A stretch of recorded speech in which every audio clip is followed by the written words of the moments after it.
What's going on, guys? Welcome back to the channel. I'm very excited about today's video, guys. We're doing the high compression pistons in the 131 cubic inch engine from Screaming Eagle. Now, you guys may remember a little while ago now, I did a 131 in a street glide with a 544 cam from Rocket Cams.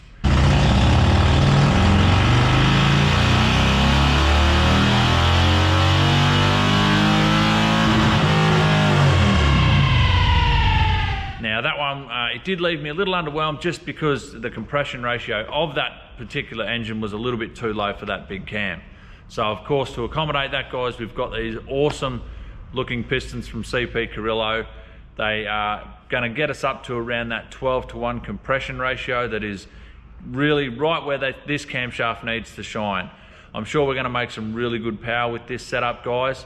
We're going to be doing this 131 build in a softail. This softail is a Anniversary Edition FATBOY.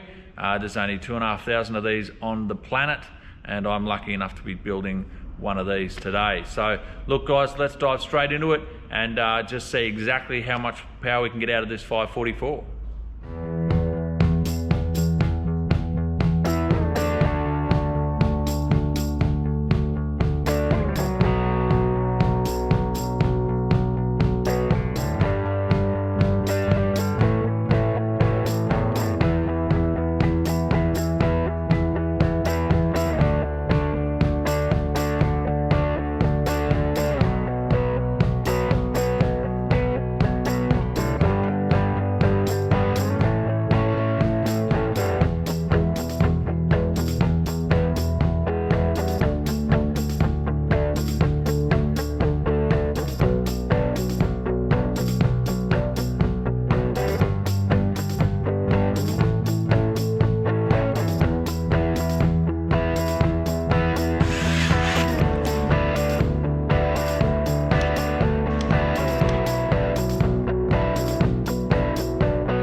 Just a bit of a comparison here, guys. The shiny ones at the back are of course our new 12:1 compression ratio pistons, and the ones at the front here are just the standard 131 pistons that come in at around about 10.7:1.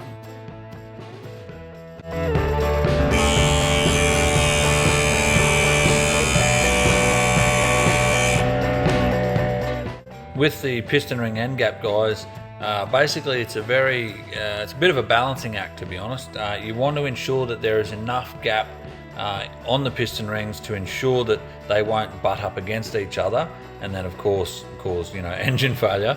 But we want to keep the gap small enough as well so that we're ensuring as much combustion is happening above the ring as possible. There always is going to be some blow by, but we need to reduce that as much as possible to keep all the combustion on top of the piston to help force that thing down to create as much power as we can.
Of course, I'm upgrading the compensator ramp to the billet one, guys, and part of the assembly process, it's very important to ensure that each shim is inspected thoroughly, but not only that, lubricated thoroughly, so the shim stack, once it's all assembled and the compensator ramp's on there and torqued up, that it can move and slide freely to do its job as efficiently as possible.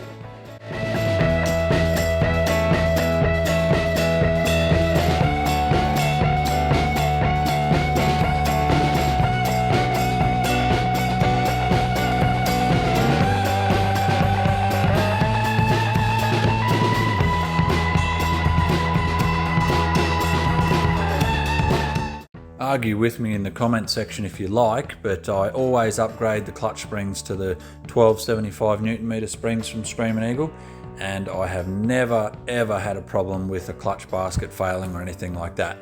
Of course, operator error and abuse will destroy just about any driveline component, but these clutch springs I've never seen have a problem with these type of builds.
Alright guys, I'm pretty happy with how this is tuned up. It's came up really nice. Very happy with it.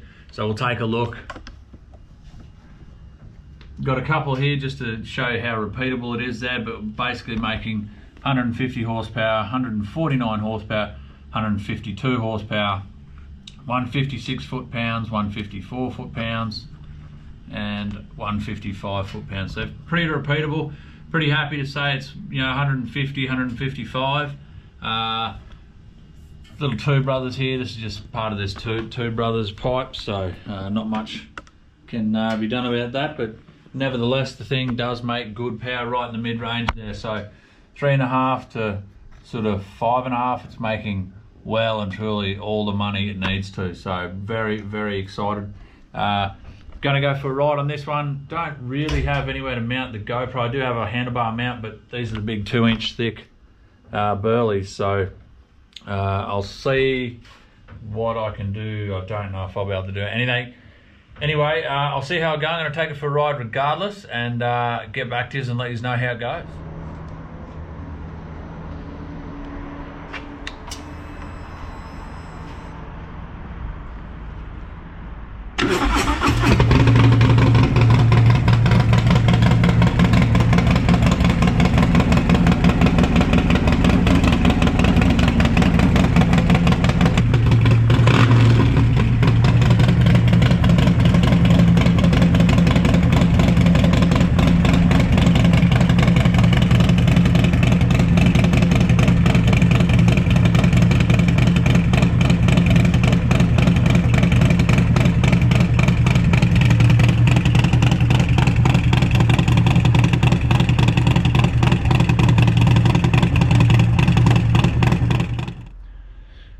Unfortunately, guys, the GoPro handlebar mount just does not fit those big 2-inch thick burley bars, so I wasn't able to make that work. I will have to try and organise some sort of helmet mount, so I can bring you guys out on the test rides with me a little bit more frequently, because yeah, plenty of action to be seen and had out on the road there. Look, I'm very excited about this build, guys. It came up very nice. The thing makes plenty of power everywhere. It's very smooth too on the road, so which is a plus, because sometimes these bigger cam bikes, if they're not tuned quite right, they can be a bit erratic and a bit jerky at low cruise speed sort of thing. But this one's actually really nice, so very happy with that. Look, guys, I know this video has been a long time coming, so I really appreciate your patience as always. Thanks for the support across the channel as usual. It is awesome, and yeah, thank you very much for checking this video out, guys. I'll see you in another one real soon.